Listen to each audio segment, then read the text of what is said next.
Hello, welcome back to another episode of the Whiskey Diaries of Death and Taxes. My name is Martin Lang and I'm just going to be your host today.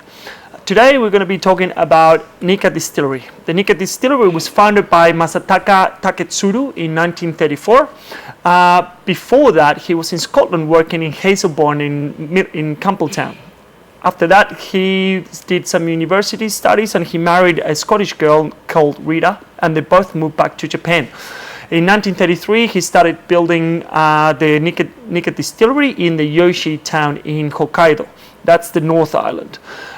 He produced the first whiskey in about 4 or 5 years after. Before that, they were actually making just apple brandy, which is the only thing that they could make at the time because apples are really popular in that part of town. And that's what they kept doing just to actually pay the bills until they started creating whiskey.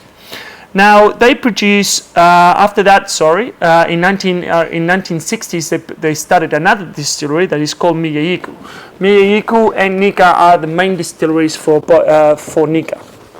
They produce a slightly different version of those two whiskies.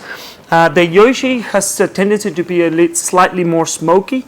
Has about 3 to 4 ppm or parts per million of phenol.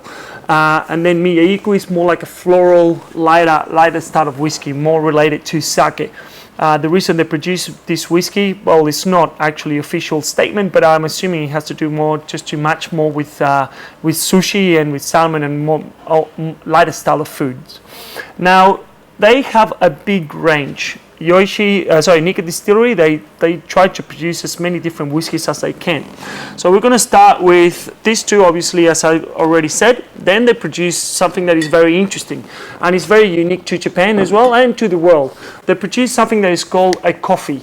So Nikka coffee, they have the coffee Nikka malt and they have the coffee Nikka grain. Coffee has no relations to actual coffee. The reason why it's called coffee is because it relates to the type of still that they're using. This type of still that they use is called the coffee still, and it was created by Annis Coffey in the 1800s. Originally speaking, or historically speaking, it was actually created by Robert Stein, but we won't go into that because that's just too long. Now, the difference between a normal still or a normal pot still and a coffee still is the fact that a coffee still is a continuous still and produces a more lighter and a higher percentage of alcohol spirit. It's actually continuous as well, so it requires a lot less labor and it's a lot more efficient in producing alcohol than the counterparts of pot stills that gets used in most whiskey. The reason why this is very interesting is because they're actually using 100% of those stills to produce these whiskies. Now the coffee grain produces the whiskey with corn, and they basically like bourbon or American whiskey. The coffee malt, they produce malted barley as well. And they don't have a non-age statement, since at the moment a lot of the Japanese distilleries are moving away from age statements because they can't supply enough to the demand that there is for Japanese whiskies. Back in the day, Yoshi and Miya-Iku, they used to have a 10, a 12, a 15, 17 and 21 versions. At the moment, you can hardly get any of them, and if you do, they will be quite pricey considering their age. Therefore, just to give you an example, about 7 years ago, not even that long, actually 5, the Yoshi 15-year-old used to go for something like $80 to $90. Now it goes for anything like between $600, $700 to $1,000 a bottle, if you can get your hands into one. All of them are beautiful whiskeys, and they just don't make a bad whiskey. The other one that is super interesting that I really enjoy is the pure malt versions or editions. This one, they produce a white, a red and a black. The white is actually currently discontinued, but it used to be a blend between the white, the red and the black. The black is actually slightly smoky, has about 4 to 6 ppm, and the red is based on Miya-Iku, so it's a more floral. So the white used to blend both together and just create a different version. Unfortunately, the white doesn't get produced anymore, and the only time I tried it was in actual Japan. Then they do the Taketsuru range, obviously after the founder of the distillery. This one, they do have a little bit more age statement, since this is a blended whiskey. Not a blended per se with grain spirit, but a blended as a vatted whiskey, which means they grab whiskies from Yoshi and Miya-Iku and they produce these ones. This one does have a 12-year-old a 17-year-old, a 21-year-old, and a 25-year-old, and they're actually quite affordable. They are really, really good whiskey for what they are. And then the final one, well, actually they produce a few more, but these are the only ones that we got here in Death and Taxes, is the Nikka from the Barrel. Nikka from the Barrel is a cask strength bottled whiskey, blended whiskey, so it's 51%, but it doesn't taste anything like a 51% alcohol. It's really, really, really drinkable. Now, without further ado, we're going to try one of the whiskies that we're going to try today is the Coffee Grain. It's actually one of my favorites out of all the whole range of Nikka. But as I said before, they just don't make a bad whiskey. They are incredible at what they do. Now, Coffee Grain, it's aged for about 5 years. That's obviously non-official.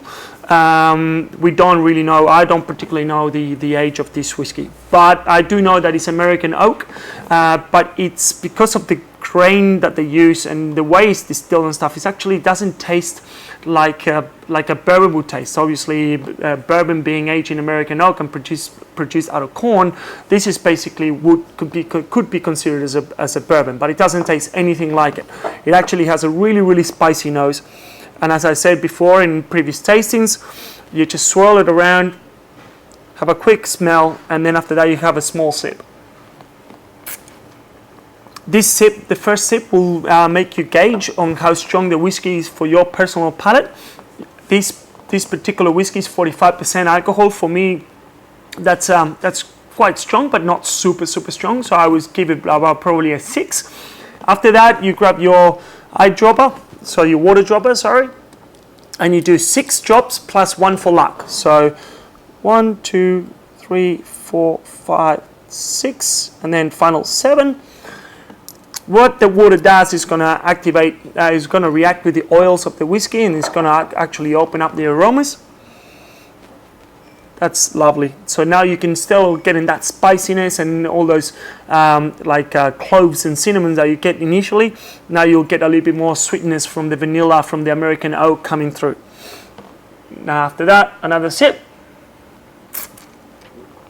And you'll find as well that the water really, really opens up the whiskey with a lot more aromas. Actually bringing some actual floral notes as well to the back of the palate. It's a beautiful whiskey. So far that's as much as we can say, so much about Nikka Coffee and the Nikka Distillery. So this is the end of the episode. Slange Bar. And thanks for listening. Have a great day.